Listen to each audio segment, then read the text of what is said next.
A little backstory before I get to the meat of it. My wife and I met when I was 20 years old. We didn't meet under some magical storybook kind of moment. It was messy, imperfect, fueled by alcohol and the recklessness of youth. We hooked up the very first night we met. One of those impulsive, hazy decisions you make when you're young and think you've got all the time in the world to figure things out. But after that night, we didn't just drift apart like so many others do. We kept seeing each other.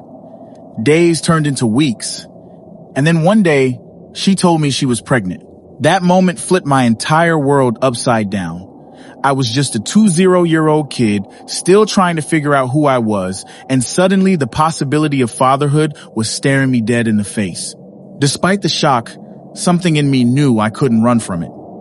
I grew up without a dad, and I promised myself as a kid that if I ever had a child, I'd never repeat that cycle. That decision to stand by her, to step into that role, shaped everything that came after. A few months later, I proposed. And if I'm being brutally honest with myself, that proposal wasn't about romance or timing or love in the traditional sense. It was about the child she was carrying. It weighed heavy on me. That responsibility, that duty, but deep down, in the quiet spaces of my mind, there was a sliver of doubt. The timing of her pregnancy, how quickly it all happened, it didn't line up neatly in my head. I never said a word. I buried it, locked it up tight. Then, a few months later, I deployed with the military. And in some ways, that made it easier not to confront the doubts. Distance has a way of quieting things that are screaming at you. Fast forward 12 years, we're still married. But if I'm honest, it hasn't been a fairy tale. Far from it. Our marriage has been rocky, volatile, and exhausting. The only reason I've stayed is because of my son. He is my anchor, the reason I push forward. I couldn't bear the thought of him growing up without a father like I did, so I made it work. Or at least I've tried to, even as our relationship flatlined. Outside of our child, our marriage is basically dead. Then, just a few weeks ago, I ran into an old friend. Someone I hadn't seen since the days when I first met my wife. We were catching up casually, reminiscing about old times, when he asked me if I was still with her. I said yes, and then he chuckled and said something that made my stomach drop. "It's crazy, man. I dated her, and then you stole her from me." I didn't know what to make of it. At first, I laughed it off, thinking maybe he was just joking. But then I asked him what he meant. He shrugged and said, "It's no big deal, but I was seeing her right up until that weekend you met her." I dropped it right there.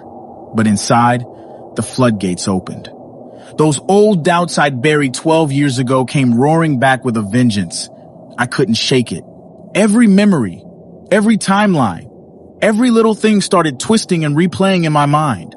The insecurities, the questions, they wouldn't stop. Eventually, I broke.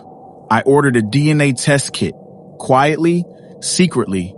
Without telling her, I swabbed myself and my son, mailed it off, and tried to go on with my life while waiting for the results. Today, the results came in. 0% chance I am his biological father. I stared at the words over and over again, hoping I misread, hoping somehow it was a mistake, but it wasn't.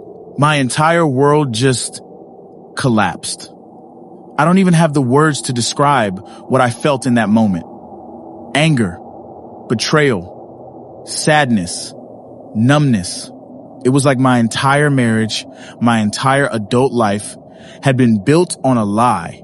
I felt like a zombie, just existing in autopilot, watching the pieces of the life I thought I knew crumble in front of me. And yet, here's the one thing I know with absolute certainty. He is my son. Biology doesn't change that. From the moment he was born, I was there. Every late night feeding, every scraped knee, every school play, I was there. Nothing, not even this, will ever change that.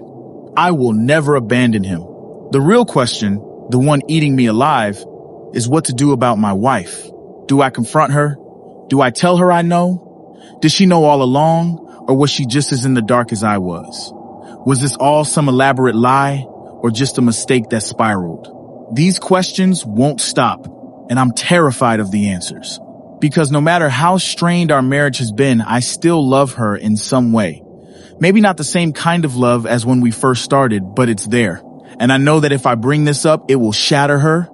It will devastate her. Right now, I'm stuck, torn between the need for answers and the fear of what those answers will do to the only life I've known for the past 12 years. So for now, I'm trying to just breathe, trying not to do something rash while my emotions are all over the place. I know I need to see a counselor, a therapist, someone who can help me process this, because right now, I don't feel like me.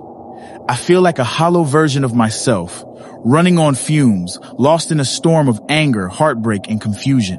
But one thing I hold on to is my son. No matter what, he's mine, in every way that matters.